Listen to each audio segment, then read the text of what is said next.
Sure. My brother played for Pete Beiden from 1950 to 1953. So I was a bat boy many times for those ball games. Jack Hanna was on those teams. Bob Bennett, Franny Onito, Truman Clevenger, Bob Dunkersley, on and on and on. So I was around those guys all the time. I'm a 10-year-old kid, and so I got to know Coach Beiden then. And then when I was a little bit older, Pete Beiden had the KMJ baseball school camps all the time, so I went to all those camps, and then had the good fortune of playing for him from 1960 to 1964 at Fresno State. And then after that, we stayed very, very close. And when we came back to Fresno, Barb and I, after 1980, after being involved with the Angels for many years, his son Roland had just died. So I connected with Coach Beiden. I never called him Pete, I called him Coach. And he was really hurting. He really cried a lot. So I just began to go see my coach on a regular basis. And Barb and I had the privilege of being his caretakers the last couple of years of his life, and in charge after Martha passed away. So it was a long, wonderful, precious time. In the last 2 years of his life, I was basically with him 4 or 5 times a week for 2 to 4 hours every day, and just being there with Coach and getting a chance to talk some more and laugh some more. And there's no question in my mind he's the greatest fundamentalist in the history of college baseball, and that's the actual quote that Bob Bennett had put on his statue for Pete Beiden, the greatest fundamentalist ever. And again, just because he was this great coach, but he was like Yogi Berra. He had all these remarkable quotes and all these unique names for people. So if you're a little guy, you were a sandblower. He called everybody lad. He never cussed, but he'd say God dang it. I never heard him say damn, always God dang it. And he would call you Albert because he couldn't remember your name. Or he'd call you your high school, hey Selma. And then he had that great name, Dooflopper. Now a Dooflopper could be a person. If he couldn't remember the name of the hammer he would need, give me that Dooflopper. Everything was a Dooflopper. So if you've been around anybody in your life that ever used the word sandblower or dooflopper, it had to come somewhere from Pete Beiden. He just had all these unique quotes. So even though he was one of the toughest coaches I ever played for, he really worked our tails hard. When you were at practice, it wasn't an hour or 2 hours. You had a 4-hour practice at least, minimum. And many of us, Jimmy Williams and myself and Manny Fagundes and guys, we'd be out there on the field as soon as our classes get out at 1 o'clock. Coach would already be there, and we'd be on the field till 6 o'clock at night, sometimes longer. You worked on rundowns and cutoffs every day. So even when we didn't have the very best talent at Fresno State, the players knew the fundamentals. And when I went into professional baseball, those coaches knew a lot, but I already had such a foundation because all my coaches growing up had come from Pete Beiden. My own brother, Jake Abbott at Roosevelt, Len Bordet in junior high, they all were disciples of Pete Beiden's.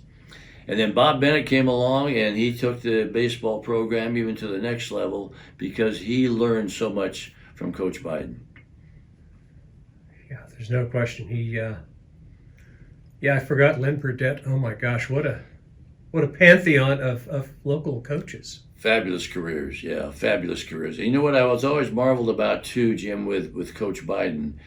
Even though he had this great study of baseball, again, he was a boxer and a football player as a kid growing up. He didn't even like baseball. And when he and Martha started dating, she took him to a baseball game. He said, I don't like baseball. But then he met her brother, and her brother was a baseball guy. Her brother helped Pete Beiden become a catcher. He fell so much in love with baseball as a kid in his last year in high school before he went to Redlands College. He started wearing his catching gear to bed every night. He wanted to be a catcher. So,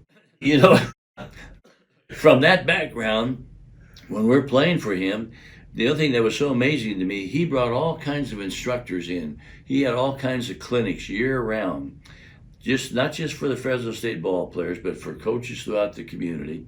Other players could come. We had former big league ball players with Alex Metzler. We had Monty Pearson.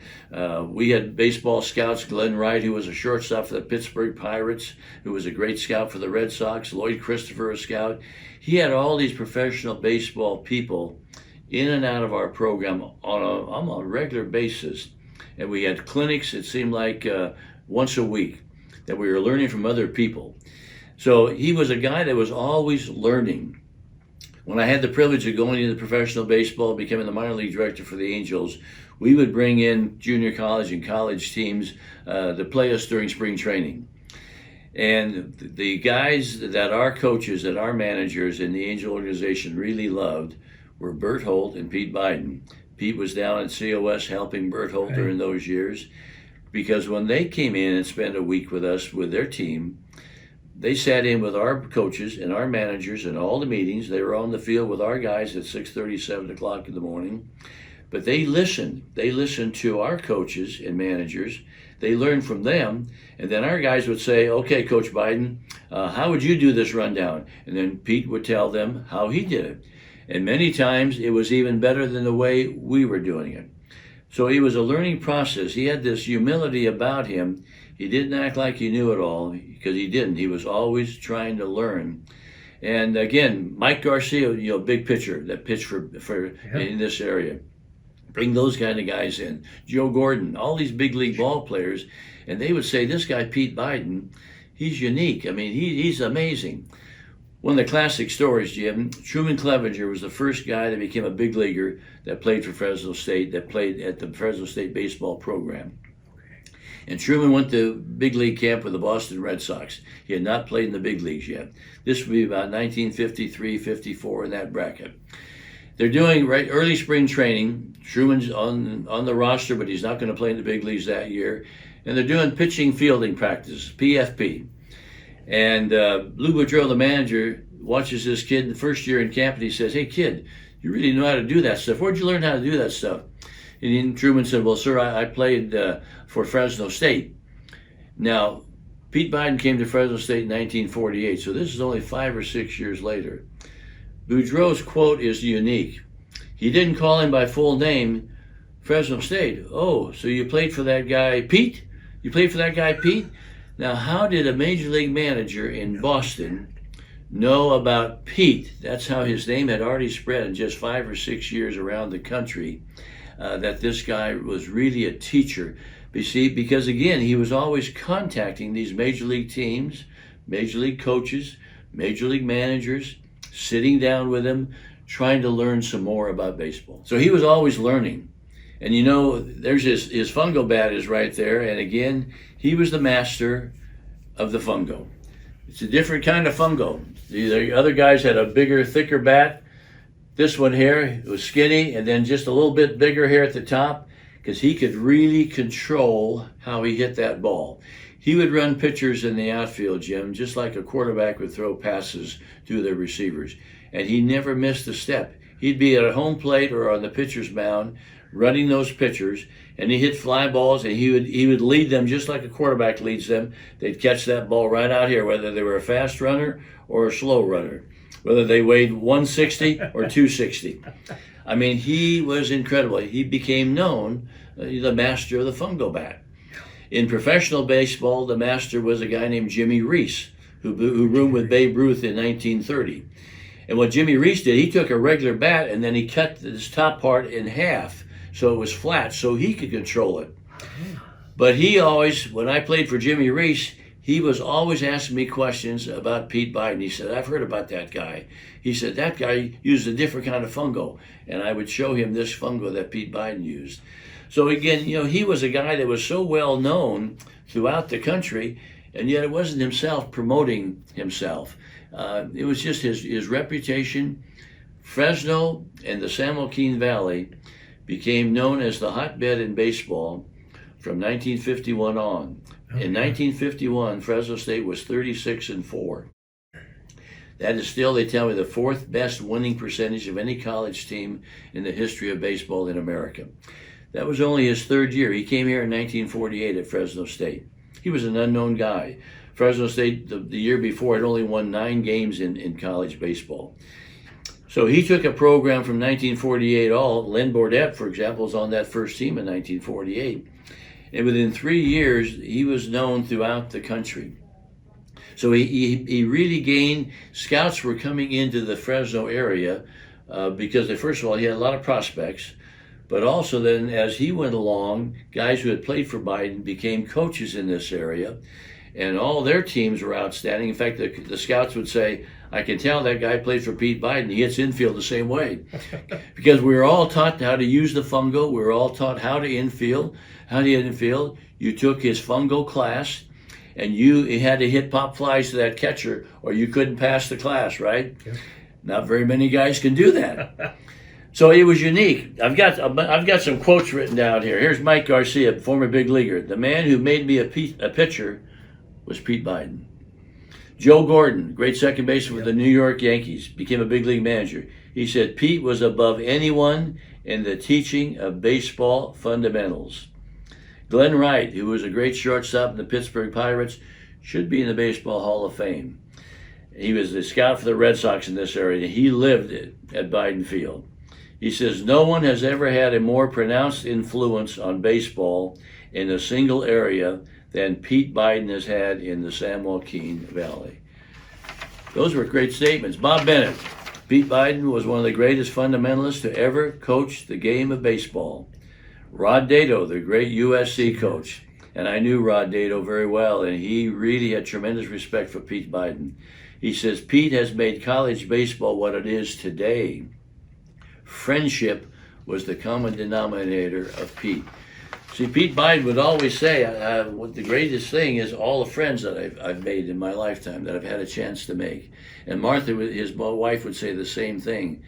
So again, for a guy like Rod Dato, who had this remarkable #1 team year after year down at USC, because again, Fresno State was a little tiny school in the 1950s. It wasn't too big in the 1960s.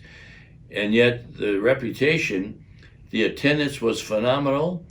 And the years of Beiden, and then when Beiden Field was built in the early 1980s, when Bob Bennett was the coach, it was one of the top schools in America year after year in attendance for college baseball. So the reputation of Fresno State was unbelievable, and it all centered around this guy named Coach Pete Beiden. Well, with that. Here's some interesting statements. Pete's mother had the people who were telling me this way back in 1997, I'm not sure, but about 15 kids. About 6 had died real early. Molly, Fred, he was an alcoholic, Hank, Pete, Mary, John, Pauline, Gretchen, Louise. His mother was age 40 when Pete was born. And February 4th, 1925 was Pete and Martha Beiden's first date. So Pete was born in 1908, so he was 17 years old. Pete asked her to go to a Valentine's dance. Martha was 15 years older. Later, she asked Pete to go to a baseball game. Pete said, I don't like baseball.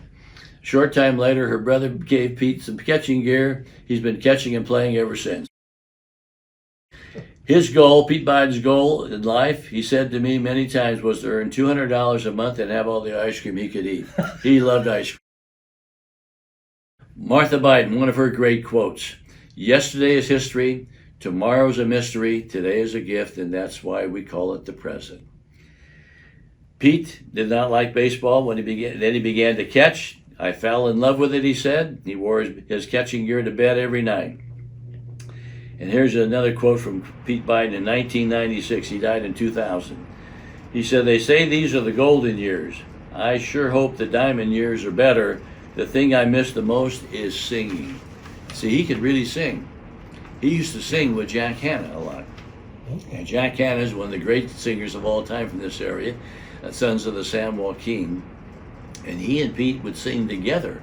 And I can remember in the last several years of Pete's life, Jack and I would go over there with some other guys, and Jack and Pete would sing together. And they were terrific. Pete Beiden was a pretty darn good singer. I mean, he was not just a hot dog singer. He was very good. When it came to the game of baseball, or how to deal with athletes, and again, the other thing that I thought was very unique about Coach Beiden, he was not a guy that would compliment you very much. But the greatest compliment, he'd come up and put his arm around you. God, nice going, boy. You did good. That's all he had to say. Then he'd walk away to somebody else. When he did that to me, that was worth $1 million. Because again, we knew, even though he worked as hard than probably any coach who ever played for, we knew the reason he did it. He was wanting us to get better. And even when we didn't have the best talent, our teams were always the best fundamentally. We didn't make a lot of mental mistakes. Some of the bigger schools, Santa Clara SC in those days, had better players, but we had some good ball players. A lot of them became great coaches.